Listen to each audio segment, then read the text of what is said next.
Welcome into the Autzen Audibles Podcast. Matt Preem, Eric Scopel, Jared Mack. We're all back on the show again. Welcome to the Autzen Audibles Podcast. A couple weeks or a week or so ago, we did Eric's offensive 2-deep prediction post signing day, post portal closing kind of finishing type deal. Now we're going to dive into Jared's 2-deep on the defensive side of the ball, which had to be updated because of multiple additions to the roster since his original one. So we'll get his feedback on a couple of updates there.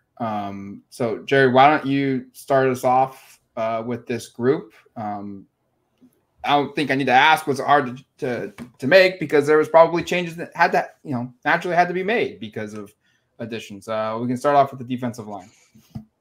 Yeah, sure. I did this 2 weeks ago originally, and or like just around 2 weeks ago, and like the day later, Brandon Johnson, transferred to Oregon, or announced that he was transferring to Oregon, and then obviously the big pickup this past week on like the 27th or 28th was Jabbar Muhammad, the Washington transfer at cornerback.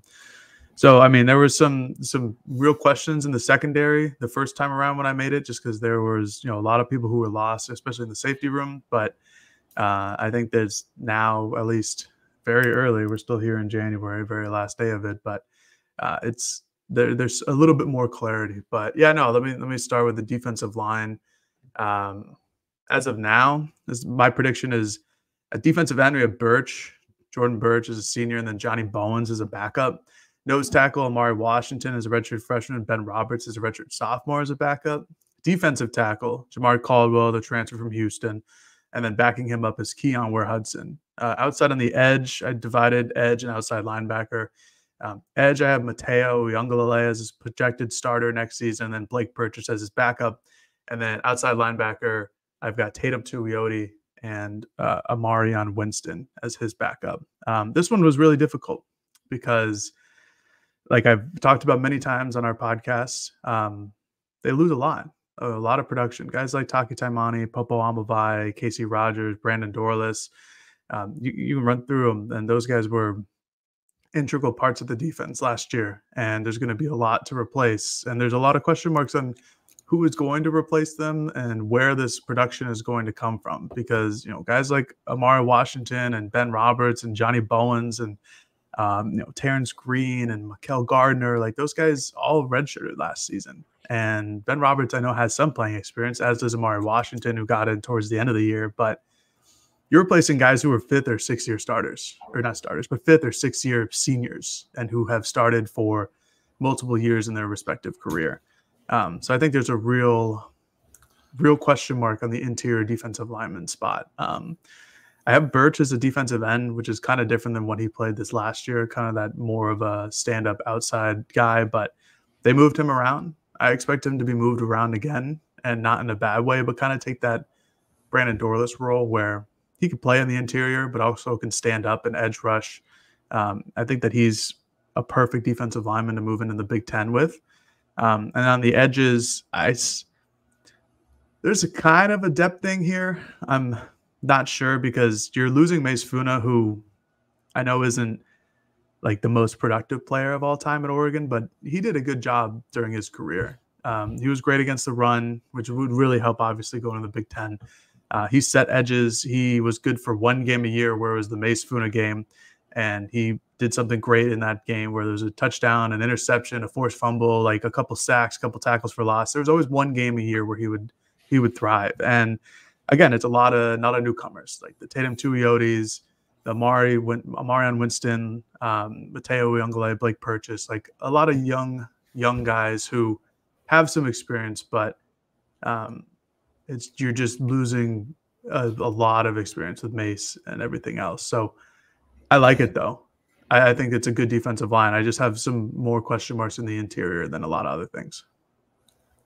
In terms of quibbles, it's hard for me to have really any, just because so much of this is unknown. Like I haven't seen Johnny Bowens or Amari Washington really, or Ben Roberts play. Obviously, the entire true freshman class, which I think they're relying on or hoping to have a couple of those guys be impact players, whether it be Aiden Breland or Jericho Johnson or Xavier Sims or Elijah Rushing. I mean, those are big time recruits. Oregon had arguably the best defensive line edge class in the country, but where do you place them without having seen them is kind of really challenging. I think Jericho Johnson has a great shot of challenging for nose tackle, whether it's starting, second string. I mean, he's already said he thinks he's coming in and he's going to have a chance to push for it. And based upon the fact that he's 360 pounds, I won't doubt the kid, but he's also never taken part in a Oregon football practice. So it's hard to put him ahead of other guys.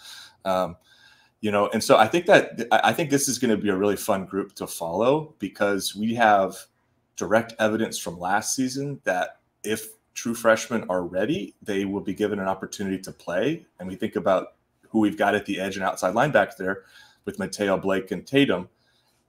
None of us really knew how much those guys would play. I think we all thought Mateo would have a role, but the fact that the other two ended up being so involved was a surprise. There's going to be a couple of guys probably from this true freshman class or guys who are redshirt freshmen who pop up and have similar roles. It's just really hard to assess who those guys are right now. So I'm not even going to really push back on much of it, but I do think when we get to fall, you're going to see some true freshmen and a few redshirt freshmen maybe that aren't on this list. I wouldn't be surprised at all to see a couple of them crack this too deep when Jared goes through this exercise in August. But right now, before spring and with all the youth, it's just really hard to do this exercise. And I have a hard time pushing back on much of any of it, to be honest. I would start Keon, but that's the only thing I would do. Over who? Amari. I thought about that, but Keon's more of a defensive tackle rather than a nose tackle. Like that's where he played last year. And Amari Washington fills that kind of body type that they need at nose that you're losing in Taki Taimani. And Keon just isn't that. So, and Jamari Caldwell is a big boy in his own right, but at Houston, they played him alongside a nose tackle. So he played primarily defensive tackle at Houston. So I think they'll try to do something similar this year. That's fair. Yeah, that was certainly an option, but I think they need a big body. And, Dan was really complimentary of his play when I asked him about him at the Fiesta Bowl. He didn't get too many snaps in the Fiesta Bowl, but he got in there towards the end of the year. And I think that he's just the right body type to try to plug some gaps in the Big Ten.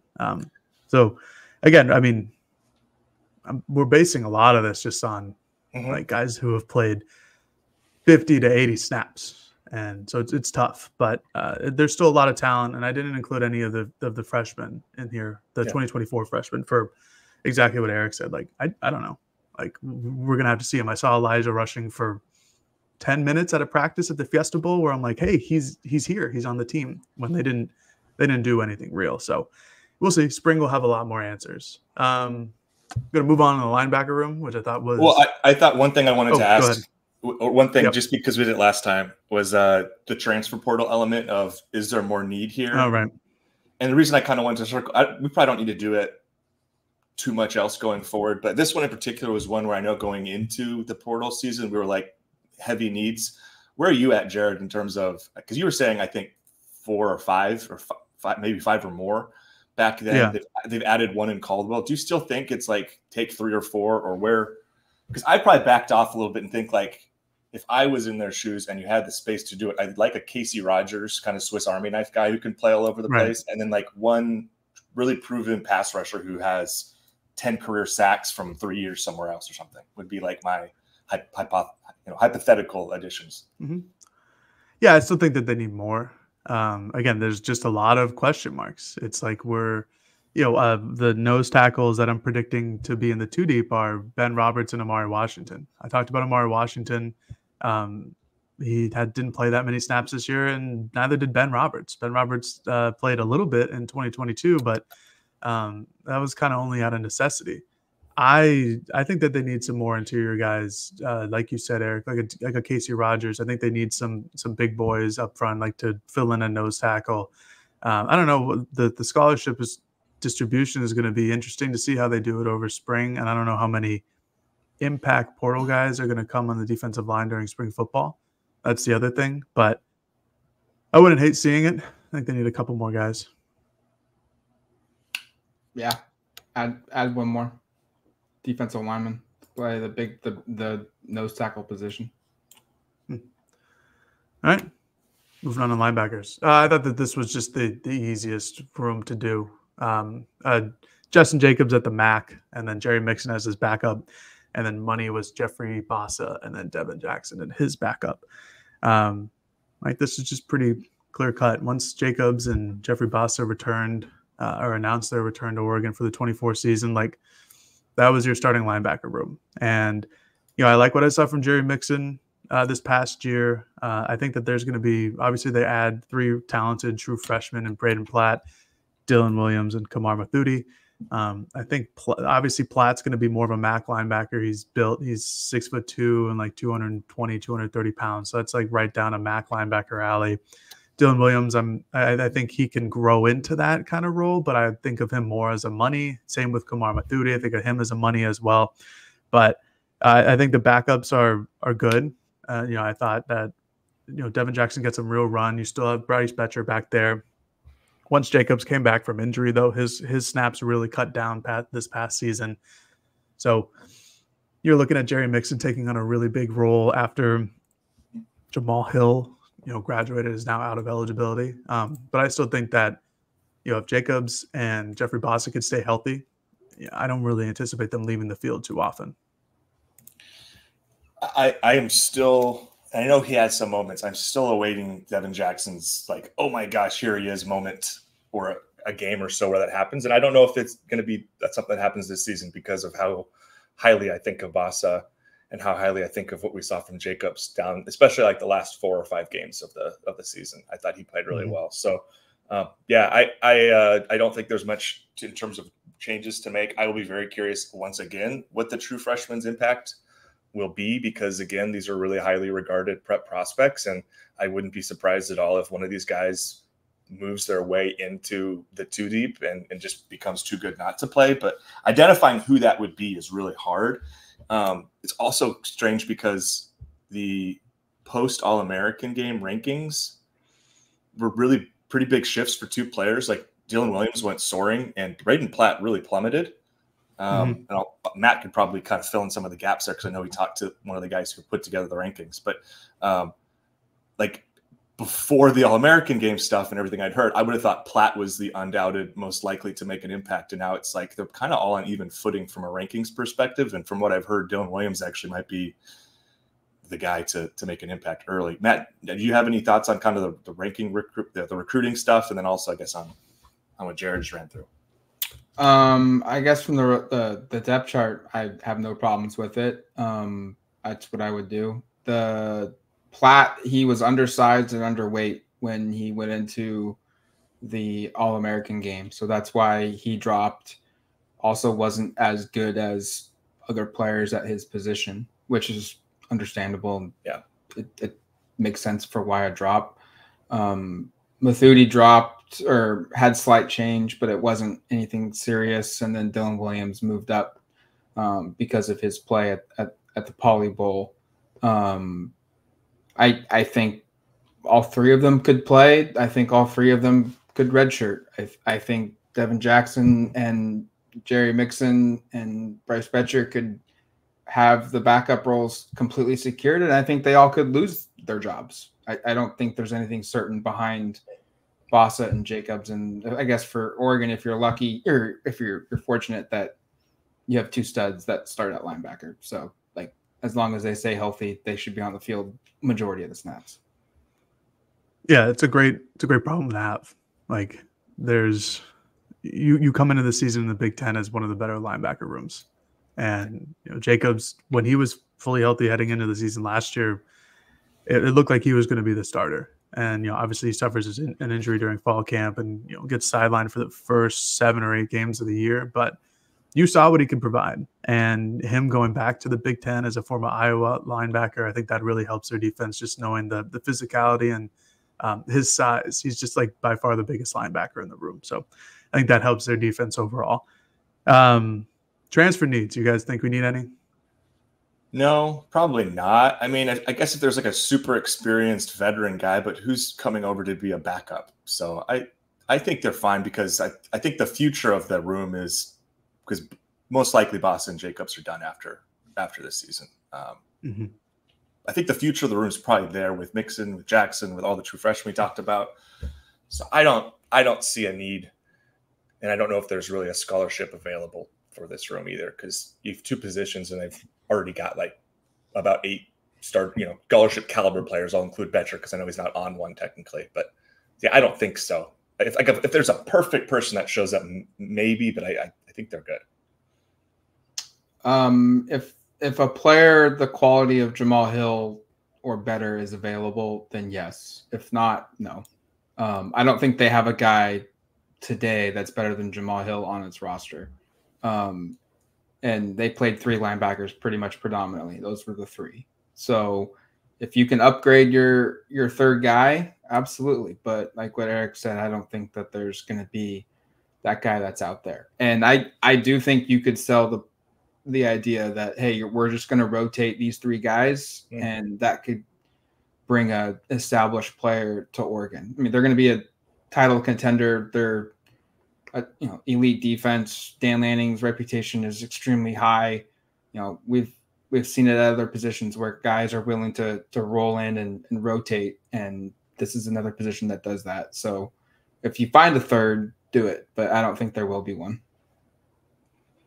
Yeah, it's gonna have to be, like you said, Matt, a guy of Jamal Hill's quality. And I think Jamal, like, certainly during the middle of the season, showed that he would probably be a starting linebacker for a lot of teams. And I don't know how many like elite teams he would start for, but we all had a lot of question marks about him moving from safety to linebacker, and he performed really well during the first half of the season before Jacobs got back. And it would be a tough sell for somebody to be like, yeah, no, I'm going to leave a starting job to be a third, or to be like the rotational third guy. But if there's a guy to do it, it's probably Dan, just with his history and his ability to coach linebackers. But I'm interested to see who's going to emerge as that third guy. Like we've said, and it could be Devin Jackson, it could be Jerry Mixon. They rotated Jamal and Justin last year, so that makes me feel like it'll be a Mack linebacker. So it could be Jerry Mixon, and it could be one of the 3 newcomers. But we'll have a much better idea come spring ball and the end of that. All right, moving on to corners. I think that's my next one. Yep. All right, this one was the change just because Jabbar Muhammad, like I said at the very beginning, he announced his commitment to Oregon, and I have him as a starter, just a day 1 starter. I have him at the field cornerback position with Cam Alexander as his backup, and then I have Jaleel Florence at boundary with Dante Manning as his backup. I think Muhammad was an easy day 1 starter. We all saw what he did last year for Washington, specifically what he did against Troy Franklin, and then specifically what he did in their playoff stretch, in the conference championship game against Texas and then against Washington.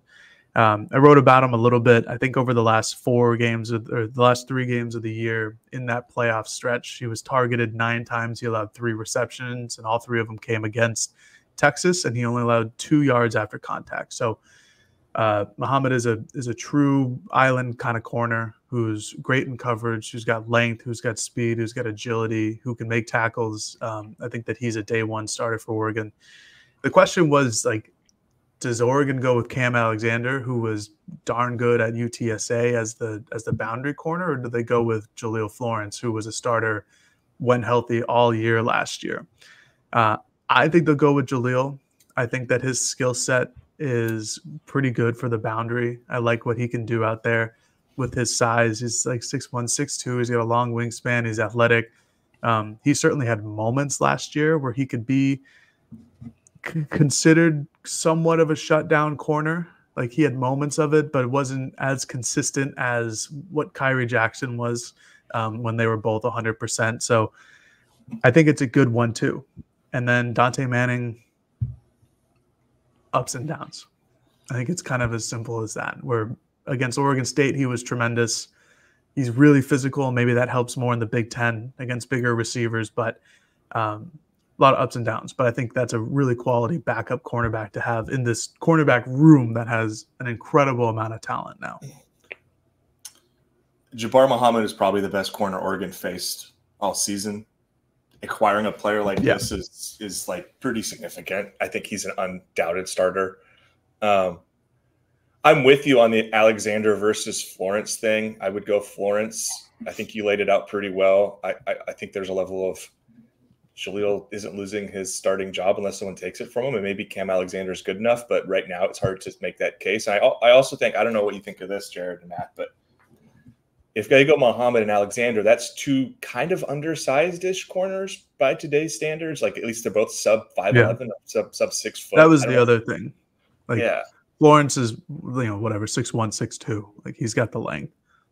I just like having a little versatility in terms of sizes to match up with different, skilled players that you would face. So I'm into that. And then there's so many, I don't want to say so many, but there's a lot of other names behind this group to talk about potentially.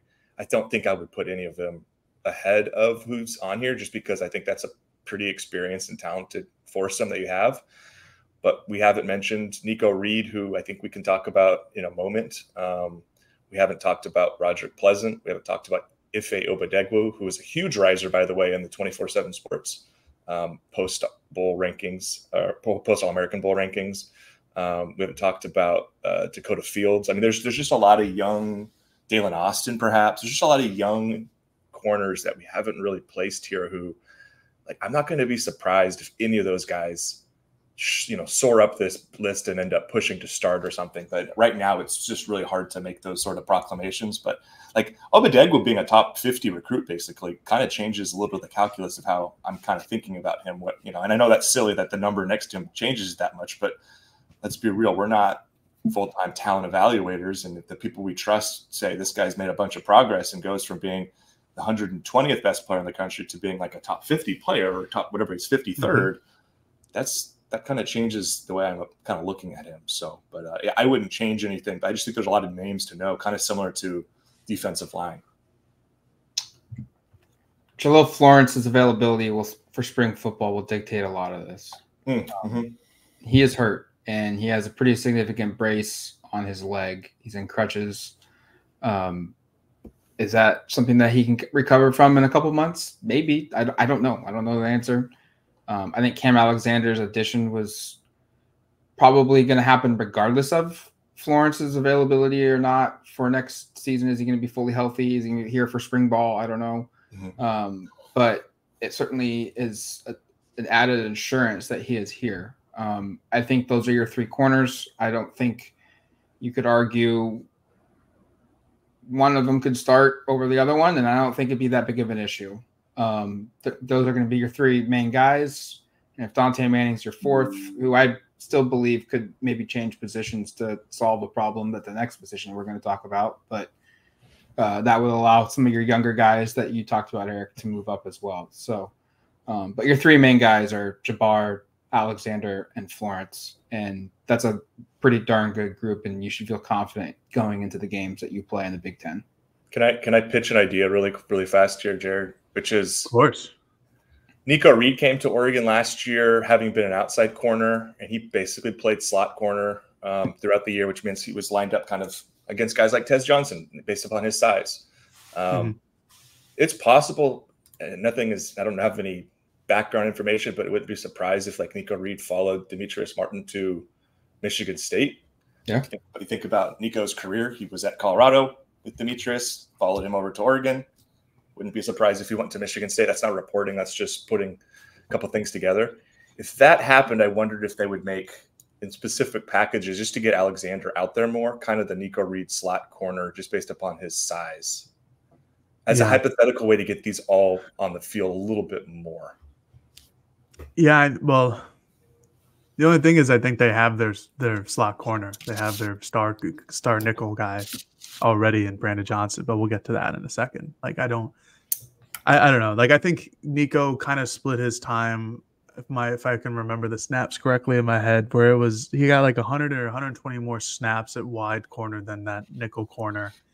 And I thought that shifted because of the injuries is why it was. Yeah, that's what I was just going to get to. It was more injury related than personnel related. But I think that Alexander only played wide corner as well, like at UTSA. I know. I think Nico Reed did the same thing at Colorado before coming over. Right. That's why I brought it up. But the size could certainly be beneficial for somebody to be like that slot corner if they're gonna, if they run dime more than they do nickel. Exactly. But I don't know. It's so early to tell. Like, the only other thing I was going to mention was amongst the younger fellas. In my original 2 deep, which I did 2 weeks ago, like I said, I had Sione Lalea as a backup, the junior college prospect, the number 2 overall junior college prospect, number 1 overall cornerback junior college prospect. He's got height, he's got speed, he's got athleticism, he has everything you'd want in like kind of a Madden created player corner. And whether that will translate into the college, the Division I, Power 5, Oregon Big Ten college, I don't know. But I kind of liked him as that second boundary corner behind Florence. And originally I had Alexander as a starter on the field side with Manning as on the field side as well.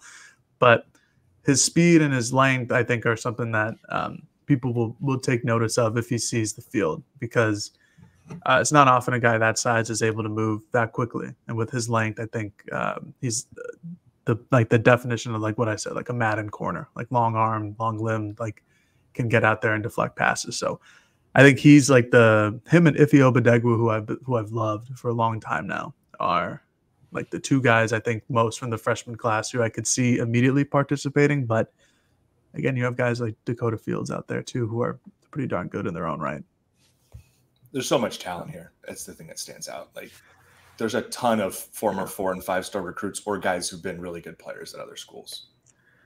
Yeah, I don't, off the top of my head, I can't remember a cornerback room as deep and talented, at least like on paper, as talented as this one is this year. But you guys have a much deeper memory of Oregon football than I do.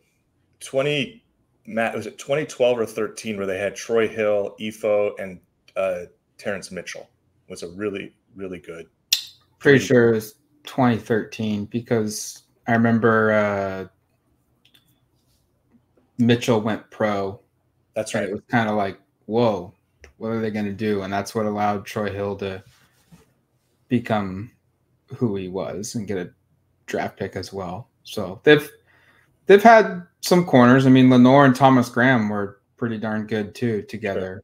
Sure. And I think Ugo Amadi was a corner that they shifted to safety with that group. So that was another one that was like 3 guys. Thomas isn't in the league anymore, but 3 guys that were NFL guys too. So, but this is, to Jared's point, like it's right there. It's right there. It's a loaded unit. I thought about that, like that 17, 18, 19 range. And I just don't think they had the guys. Like there's legitimately like 8 or 9 cornerbacks in this room who were highly touted prospects. And again, depth. You're right. From a depth perspective. And now we're nitpicking a little bit. But again, it's like just on paper, because you still need to play the games. This is why you play the games. It's like you could be a 3 or a 4-star, but if you're good on the field, that's what matters the most. Okay, moving on. No portal needs. Take a break. No portal needs. No portal needs. They're fine. They got too many guys almost. Yeah. I think so. We'll see in spring ball. Matt, do we want to take a break or we want to just go straight through? Just go straight through. All right, we're going straight through. On to safety, another position group that changed just a little bit from the first time I did it. As of now, I have boundary safety being Tysheem Johnson with his backup, a true freshman, and Aaron Flowers. I think the only true freshman to make my 2 deep. Free safety, I have Kobe Savage, the Kansas State transfer, and then backup is Tyler Turner as a redshirt freshman. And star safety, I have Brandon Johnson, the transfer from Duke, followed by Nico Reed, the former transfer from Colorado. I had to do some shifting around here because I think safety is still like there are some question marks. This and interior defensive line, I had the biggest difficulties, I would say, kind of figuring out what this is going to look like. I decided to move Tysheem Johnson in the boundary. He hasn't played a lot of boundary in his career, like just a little bit. And sometimes when you go by the PFF snap counts, the alignment of where they are on the field is kind of messed up. It's not tried, not really true. But that being said, of the personnel that they have, it has to be Tysheem Johnson who moves to boundary. And then Kobe Savage as your deep, your free safety. and then Brandon Johnson as your star safety, because that's all he played at Duke. And you could probably move Brandon Johnson to that boundary safety spot. But what he does so well, this is Brandon Johnson from Duke, is get after the quarterback. He had 2 sacks this past year and 8.5 tackles for loss as a safety. And then the year prior, he had 5.5 sacks and 6.5 tackles for loss. So, and I really liked when Oregon would blitz Tysheem Johnson. He had that big sack on Tyler Shuck in game 1. That was or game 2, excuse me. That was kind of like his introduction to the Oregon fan base. Like, hey, we're going to pressure off the edge. And boy, is Brandon Johnson really good at that. So again, you could Oregon last year did lots of blitzes with Bennett Williams in that boundary safety spot. And you could put Brandon Johnson there and have him kind of do the same thing. But I just kind of like Tysheem Johnson going there. There's not really any rhyme or reason. I really wish I had a good, sound, logical explanation as to why. But I think I just like Brandon Johnson more as closer to the box and closer to the line. And then Tysheem Johnson at boundary, and then Kobe Savage at free. But I still have some question marks, and this is going to be another group that come spring, we're going to finally have a much better understanding of what the position group looks like. This room needs Brian Addison, just someone a little bit more explosive who can cover range. I mean, I think Kobe Savage, having talked to the K-State guys a little bit, they're really high on him, by the way. I think he's a really high character kid. Sounds like the family's great. Had a lot of positive things to say about him as a player, and especially how he plays in space. But it sounded like coverage wasn't like his strongest suit. I know he's coming off an ACL tear, I think in 22, according to I think what he said or what I've read. So maybe that improves, but I do get a little worried here about, and then you also think like what's on Oregon's schedule. Maybe there's nothing to be worried about, but a team that would theoretically have a Washington type pass attack could really target some of these safeties. I think hypothetically, again, I don't know if that exists, but you look through it and there's a lot of like sub 6 foot guys who are good around the box, but haven't played a lot deep. So I'll be interested to see how this kind of shakes out.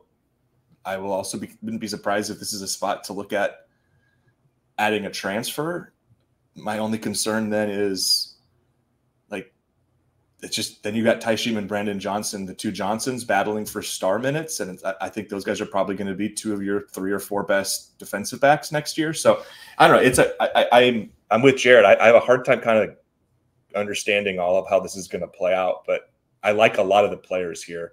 And obviously this is the position, as Jared noted, where you have the least depth at the back end, because as Jared listed, Aaron Flowers and Tyler Turner are 2 guys who are both going to be freshmen. Tyler was on the roster this last year and played like 30 snaps, and Flowers is a true freshman. That's not super inspiring in terms of confidence. So maybe adding a portal player makes sense just to get a little more depth. But yeah, this is the weirdest one for me, Jared, just having gone through this exercise myself a couple of days ago. It feels like there's a piece missing, or there's a player on the roster already who's going to factor more into this that we haven't talked about. I don't know. There's something. So I feel like we don't have the full picture here right now. Jared says it in the story of cross-training DBs. I think the spring is the solution to your guys' concerns at the back end. They have the body types of Brian Addison on the roster. Sione Lulau, I can't say his last name, Sione, and Kingston Lopa. And I also think Dante Manning fits that position as well. I think we see one of those 3 get cross-trained as the backup to Tysheem. And then when it's a very clear passing situation like we saw previously with Brian Addison, he came onto the field, and that safety position either came off or he played a different spot. So it wouldn't surprise me in the slightest if it works. One of those 3 guys plays the safety position. Tysheem goes back down to his star, and the other Johnson comes off the field or plays somewhere else. Yeah, and that's the thing. And Lopa is already a safety, so he'll be back there to start anyways. So I think we directly asked Dan that at his national signing day, if I remember correctly, because there was like Hampton's told me that, yeah, he's starting out as a safety. Yeah. And it's his intention to keep him there his entire career. It would make sense. And you're right. I wrote about that. And it's like, those are the guys. But again, you're relying on a true freshman. And you're relying on Laulea, who's a guy who played junior college, obviously. And I had him in my original 2D for the cornerbacks. But it's still a guy who was a cornerback in junior college and not a safety. So, but I do think that there's a good chance one of those guys can emerge because that's exactly what they need. There's just no height here. Everybody's under 6 feet, at least on the depth chart that I produced, except for Aaron Flowers, who again is a true freshman. And I think that kind of leads us into if there needs to be a transfer portal addition, which I don't know if there needs to be, but it kind of goes to the defensive line. It's like, if you can, like somebody who's like 6'2" or taller who can be rangy would be nice. It'd be a good addition to the room. I think this one is most dependent on spring practice. Because to Matt's point, if they cross-train a bunch of guys and like, I still think Kamari Terrell, Dalen Austin are guys who've kind of cross-trained already. Maybe one of those guys really fits here and is an impact player. Those are both guys I know the staff was high on when they came in, both really athletic, a little bit more size. I think if they come out of spring being like, okay, we've tried half a dozen guys, because they have that many guys probably to do this with. We've tried half a dozen guys. 3 of them seem capable, and all we need is 1 or 2 of them to be contributors this fall.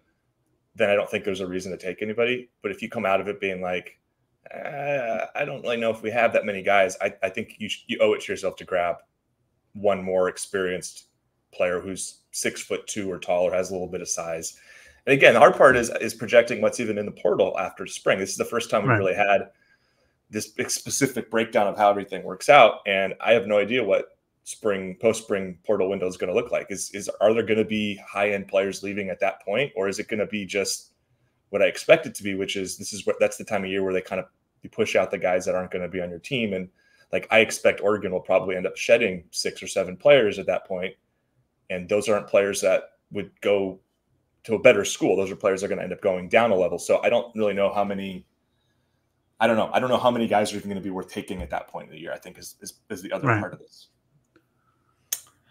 I think if you have the room and you can find a guy that's fits your body type that you guys have described and has playing experience at the collegiate level, you take him. And who cares what an underclassman thinks? Yeah, because as you guys have made it clear, like, you don't want to play an underclassman, go find one that's an upperclassman. If that guy's available, if he's not, roll with what you got. But like what you said, Eric, a lot of this will dictate upon what happens in spring football, if they're comfortable or if they're not comfortable. The last thing I'm going to say is maybe it is Flowers, because he made the rounds of some of these All-American games, and his ranking went up pretty significantly on 24/7. Maybe it's him. Maybe he's the answer there. He's not, he's not 6'5" or anything, but maybe he's the pass down guy. Because if there is a position where you're going to start a true freshman on the defense, safety is not a bad one to start with, at least if it's a free safety. And the other one's like edge rusher. But maybe Flowers is a guy. I don't know. They have 3 like legitimate starting safeties now through the transfer portal after adding Brandon Johnson. And then I'd feel pretty comfortable if Nico Reed was thrown in there in like in a whatever type of situation, because I've seen him play and he's a good like slot corner. But now it seems like you have 3 or 4 slot corners. So I don't know. This is again like a big question mark to me. I do think there will be some impact of Demetrius Martin going to Michigan State eventually. Yeah. And I don't know exactly who follows, but I would anticipate at least a guy or 2 doing that. That's not reporting it. That's just kind of common sense of this. These rooms have a ton of players. Martin is probably going to want to improve Michigan State's defensive back room. And there's probably a player or 2 that he recruited here that he can convince will have opportunities to play more at Michigan State than here, because there are really talented young players at both, especially at corner to pick from. And Nico Reed, the reason I brought his name up earlier was just because he's already transferred with me 1 time. So a second time wouldn't be super crazy. And he's also not like a Pacific Northwest kid. He's from Texas. So I think there's probably just a more likelihood that someone leaves just in general than following meet. I mean, if that was the case, Cole would have gone to Michigan State, played for dad, played for an alma mater, find a way on the field and the defense there. I do think there's a possibility someone like Nico Reed could transfer, but Michigan State's going to be garbage next year. They're not going to be good. So if you got 1 year left of eligibility, you do what Jabbar Muhammad did. You do what Cam Alexander did. You do what a lot of these guys that have transferred from Washington have done, and they go pick a school that's going to be really good next season for their last year. I don't know.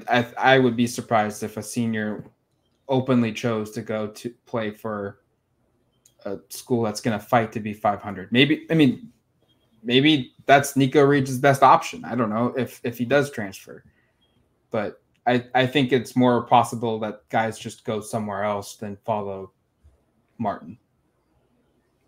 Could be, yeah. Again, I'm not porting anything. I'm just trying to figure it out because there are probably going to be some departures from that group just based on numbers, right? Yeah, yeah. Especially after the Muhammad edition, it's like, hey, we're going to take this guy. We know that he's damn well proven. Like, and you guys aren't going to play, so you either stay or go. And there's probably going to be some guys who are leaving.